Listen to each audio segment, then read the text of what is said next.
Hey, welcome back to Wild Mind, Rooted Heart. I'm Christine, and as you know, over here we talk about the weird parts of being human. And before we get into this, I just want to say this is based entirely on my own personal experience. This is not medical advice. Substances affect everybody differently. And this conversation isn't me telling you what to do. It's me sharing what helped me see myself more clearly. Take what resonates, leave what doesn't, and always do your own research. Today, we're talking about something that had a really meaningful impact on my healing journey, and that is microdosing mushrooms. And I know that might bring up a lot of different feelings depending on where you're at: curiosity, skepticism, and maybe some relief that someone is finally talking about it honestly. And if these conversations have been landing for you, or if you found yourself thinking a little differently or feeling a little more seen, consider following the podcast wherever you watch or listen. I'm building something here for the people who live in the questions, who feel things deeply, and aren't afraid to go there.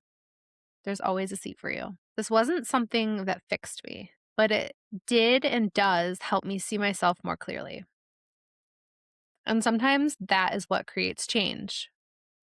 Not a dramatic shift, not a breakthrough moment, just a little more space between the thought and the reaction, between the feeling and the story, between who you've been and who you're becoming. I went into it very, very intentionally, not to escape, not to feel different, but to better understand myself. I had never done any sort of substance prior to like 2019. The only thing I ever did was drink alcohol. And I learned that drinking helped me escape myself and what I was feeling, or so it thought and told me and made me feel like, for just the like, you know what I mean? It helps in the moment. And I never really liked drinking. I did it. I've had so many fun times on it. Do not get me wrong. But I just struggled like with how I felt mentally afterwards. And on my healing journey, my awakening, this really like wound up catapulting me into it. I started smoking cannabis to try and help with the chronic pain that I live with. And I was just curious. Like I was like, oh, like before I do something, more often than not, I will research the hell out of it. So for microdosing, not any different. I watched so many documentaries on plant medicine.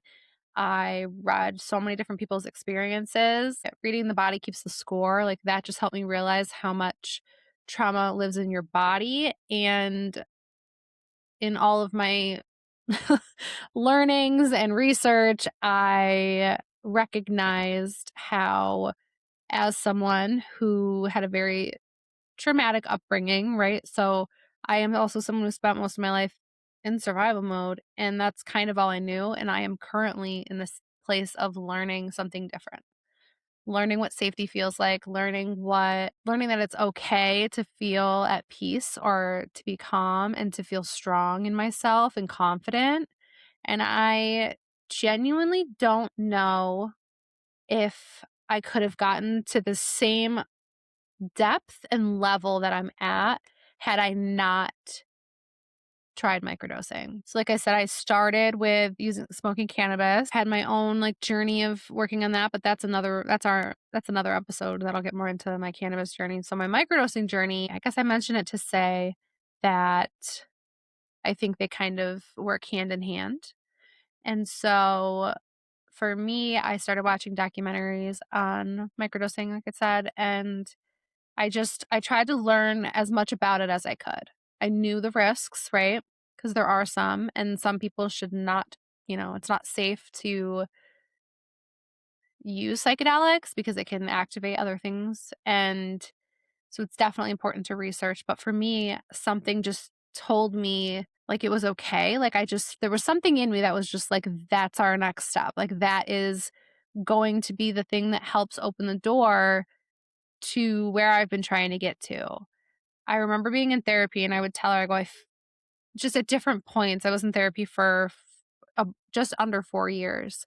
And I took it very seriously. I kind of dedicated I kind of dove into my journey. I was like, I don't know when I'm ever going to have this much like free time or this much just, it kind of just worked out for me the way it's meant to. And I remember saying to her, like, I've done a lot of, I guess, parts work and internal like family systems, I think is another type, and just a few different things. And in, you have one session a week. And so I spent a lot of my other free time really diving into this stuff. And I understand generational trauma. And I know that like some people are here to feel all of it for your family. Like, I know how hard it is to break these cycles. Okay. That's, I guess, what it comes down to. And if that's my journey, then that's my journey. I chose it for a reason. I've had all these experiences for a reason. I've learned from them. And I didn't realize how like sad, disconnected, and really broken I felt inside because I never got the chance to really figure out who I was or who I wanted to be. I very early on probably definitely recognized I needed to figure out how to survive and like fit in a sense. That was always, it's always been a conundrum I've been in my life. Like I very much can feel and recognize the two, like, angel and devil on your shoulder or something like that. Like I will sometimes say your ego and your spirit, like battling, like which one do you listen to? And I follow my spirit more. I don't love to live in my ego, but it is fun to dance with once in a while. Cause like we're human. So, you get to have the human experience as much as it's great being light and love and all those things. But like sometimes you gotta just dance a little bit. So for me, microdosing was just like a natural thing that I wanted to try. I was obviously nervous. I started very small. I would just do like one little thing. I did it in a chocolate. And so I remember the first time I just took like the smallest amount you could. And because I was like, I just wanted to know what to expect to feel. And then I was like, oh, for my experience, just about every time, there's like a couple times where not so great things have needed to make their way out, is what I've learned. I think that's sometimes what a bad trip is, or if you're not in a great headspace. I mean, these things they do amplify your experience. So, or the state that you're in. And if you don't really know what state you're actually like in, sometimes it can give you what people call a bad trip. Yeah, so the first time I took it, it's so funny. I took the one little piece and I was like, all right, if I feel okay, I'm going to go on this date or like go meet this guy. So still friends with this person. But it's just so funny because I met this person and I felt more open. Like I felt like I could see clearer than I ever could. Right. And this was just a tiny amount. And I was like, okay, what? And so that whole winter, I kind of would do a little bit more and a little bit more. And I had the most beautiful experiences. Like the color, just colors and like things feel like you really feel fabrics and textures. And I've never done like a macro dose. Like I've never done a really big amount because as someone who likes to take her time and I like to know how things affect me and I like to be safe, right? I've learned that probably trauma, from trauma, that my brain is very sensitive. So like even back talking about drinking, I mentally am not well for like a while after, even if I have like one. Usually one is okay, but like I've also learned during different parts of my cycle, all things like affect me differently. So I was also deep diving into somatic work at that time. That's probably what got me like interconnected with this stuff. And remember reading a bunch of research about veterans and they were using psychedelics to help combat veterans work through their PTSD, and coming to terms of accepting that I have I had PTSD and I also experienced CPTSD. So knowing that that's, in my body, I at that point was willing to try. I was like, it's if I'm not taking enough to like hurt me, I'm not going out and doing anything.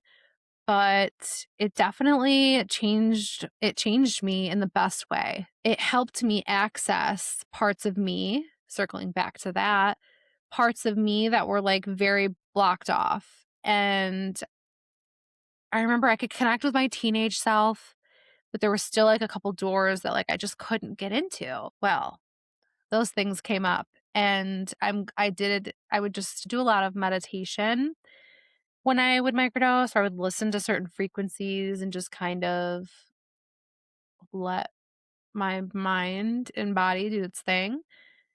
And so I remember that was like the most zen like time of my life. I yearn for that feeling again. I don't know if I'll ever have that kind of, no, I will. Screw that. We speak things into existence over here.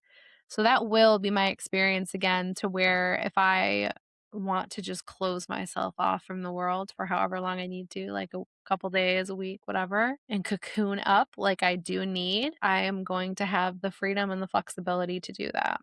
It's important to learn how you operate, and microdosing has helped me with that. It's helped me work through triggers and certain traumatic instances. I've gone back and kind of been able to access the younger parts of myself. Like my kid self was really hard. She was very weary and like kind of like scared, and just didn't trust me or believe me, because how could I? The adults at that time like weren't safe. So yes, it was me, but I was an adult. So it took a lot of time, and microdosing helped me access my child self, that part of me. It helped rewire my brain, because I think the way that I used it, because I used it with an intention. I did it mostly in my apartment. I would, like I said, meditate, and I would also like go on walks outside, because the complex that I lived in had it was just beautiful. It was on the river, and so many trees and birds and just stuff like that. And I just got myself to feel really safe there. So I would walk around and just admire everything around me. It helped expand my gratitude. It helped me feel safe, feeling joy and feeling happy. It helped expand me even feeling safe. Tying back to when I met that person, I was nowhere near ready for a relationship. But as I've also learned, certain experiences with other people can help you heal in ways that you're just not able to do yourself, because we are social beings at the end of the day. As humans, we need community and connection. And that's never been more evident than now, I feel like, as technology has kind of taken a lot of that away from people in the physical capacity, especially. But that person, like, I was able to heal a lot of my, we'll just say, like, masculine trauma. I never had like a consistent male figure in my life. I never had a male figure that was safe, that showed me what a male was supposed to be or do in your life. And for most of my life, all I've ever wanted is someone to just be honest with me. Just tell me the truth. Cause like I know it anyway. Like I want to not feel like I'm crazy. It's like as a kid, I felt the same way. And so this person had their own troubles and things that they were dealing with, but they were very just honest with me. And it's wild how healing that was for me, and in so many other ways. And also like being encouraged by a male to be myself, as quirky as, weird as I feel like I am, or different. I'm now learning to accept that and like appreciate that through my body. I started doing like somatic breath work at home, I would do just somatic stretches and just all these things to move the trauma throughout my body. And as someone, well, a lot of times when you experience trauma, your brain kind of builds these blocks to protect you and to try to keep you safe because that's all it wants to do, right? So when I learned about how psychedelics work in the brain with people who've experienced trauma, it calms the amygdala in your brain. So you're able to re-access a memory to be able to reframe it in your brain. So then moving forward, your body can begin to learn to respond differently, to know that just because you're in a similar experience or something that feels similar with a different person doesn't necessarily mean that you're going to have the same exact experience every single time. When something's happened repeatedly to you, it's very common to for your body to respond and think that like, okay, just everybody's like that. And this experience I've learned to pay attention to of along my journey, like from even then to now, the way that I've continued to be able to like navigate situations differently. And in a way, it's just wild because it was like I just had so many pieces that felt like they were disconnected or they were crisscrossed wrong. They were wired wrong. And that's the thing I'm most proud of, I think, of myself is this work and being able to rewire my brain and access myself. And this helped. Like it helped me learn to see myself without judgment and with more love. Like just about every time I've done it, I have this like overwhelming feeling like, oh, everything's going to be okay. Oh, it's not all, imploding. Everything's not just going to explode or implode, whether it's internal or external. And it did. Like, I know when I would go back on certain memories and it helped me access things in therapy that I don't know if I would have been able to had I not been experimenting with this. I remember I was very honest with my therapist too. I remember being like nervous about it because I grew up thinking that being told and conditioned that all substances are bad. And again, like I said earlier, like it's not for everybody, but I do believe if you can be like do things with an intention, not to escape yourself, not to whatever, like if you're having fun and like do you wanna have it enhanced? Because I've taken it and I went out to a bar to listen to a band by myself, and I actually had a lot of fun. I'd love to do that again. So it's just really helped me grow and push myself further than I think I'd be able to without it. And I'm not saying it's not possible to do, but I just mean it's just given me such a deeper understanding of myself and like being able to see myself more clearly. And it's not like I had these crazy dramatic things overnight. Maybe because I just microdosed. Like I said, I haven't done a major thing or major amount, but I would like to one day. I want to go camping or be somewhere in nature and do like a bigger kind of thing and just have more time because I know how it affects my mind a couple days after, which is normal because it boosts serotonin. And sometimes I'm more sensitive. Also, I've learned if you're a female within your cycle, it's going to affect you differently in different phases. So I'm trying to pay attention to that as well. But it was like little things that happened over time. And that's something that's also that's come up today or this week too, is like learning that change is happening, even if it doesn't feel like it, even if you feel like you're doing all these things. And sometimes the most important kinds of change aren't something huge and dramatic or overwhelming. They're the subtle little moments and little shifts that feel significant. And there's actually research about this. Studies, including work out of Johns Hopkins and Imperial College London, have found that psilocybin can increase emotional openness, reduce rigid thought patterns, and in some cases, meaningfully reduce symptoms of depression and PTSD. One study found that even a single guided psilocybin session produced lasting changes in how people related to difficult emotions up to a year later. And what I experienced, it did feel similar. It wasn't like all my thoughts disappeared. It was like I had a little more space around them. The researchers call it psychological flexibility. I'd call it finally being able to breathe inside my own mind. It gives more space so you're able to kind of begin to mold things how you want it, not how either the your brain and your body experienced it and came up with whatever in that time frame. You're able to kind of able to restructure. It helped me notice patterns within myself and my life without reacting to them. I was better able to sit with my emotions instead of avoiding them. And I've begun to learn to observe my thoughts without automatically believing them. And that space made a huge difference. A big one for me is that I'm still working on this and I'm still expanding on this.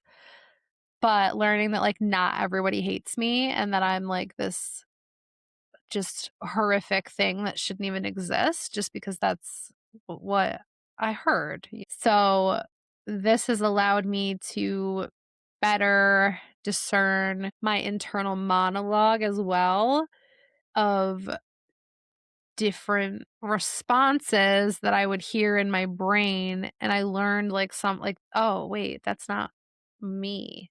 And also, that's not how I wanna talk to myself anymore. That's not how I want things to be anymore. I don't want that to be my experience, or I don't want to think like that. I don't want to talk like that. I don't want to act like that. Like, I want to be more open and accepting and feel okay being those things. It was like my brain finally stopped interrupting itself long enough to actually listen instead of analyze, react, or spiral. It became notice, pause, understand, which felt very new. And honestly, a little suspicious at first because I was so used to the noise that the quiet felt like something was wrong. And I think that's why it can be helpful for some people, not because it does the work for you, which I think is a big misconception, but because it creates an environment where the work feels more accessible. You still have to reflect, you still have to process, and you still have to choose again and again to stay with yourself instead of running. But it's like the volume on everything gets turned down just enough to hear yourself more clearly. And for those of us who've spent years learning to drown ourselves out, that's not a small thing. And if you're into human design, this kind of work speaks deeply to anyone with an undefined head or ajna center. These are the people who absorb the mental energy around them and often struggle to tell which thoughts are actually theirs. Psilocybin research suggests it can quiet that conditioned mental noise and help people access something more authentic underneath it. And astrologically, Chiron, the wounded healer, is very much the energy of doing unconventional healing work, choosing the path that doesn't have a pamphlet, that trusts something older than what we were taught. If that's been your story, you're in very good company. And so here is something to think about. What helps you create space between your thoughts and your reactions? When do you feel most able to observe yourself without judgment? And one more. Is there something you've been curious about in your healing, in your life, that you've been talked out of exploring? What would it look like to get a little more curious about that? You don't have to have answers. Just let the questions live with you for a while. And if this space has been resonating with you, don't forget to subscribe or follow. I'm just building something really honest here, and I'm glad you're a part of it. As always, thank you for being here and spending this little pocket of time with me. Take what resonated today and let it settle. Let what landed sink in. And anything that didn't quite fit can just rest nearby for now. Sometimes the things we're drawn to shift as we grow. And that's not a loss, it's alignment. Until next time, take care of your mind and stay rooted in your heart.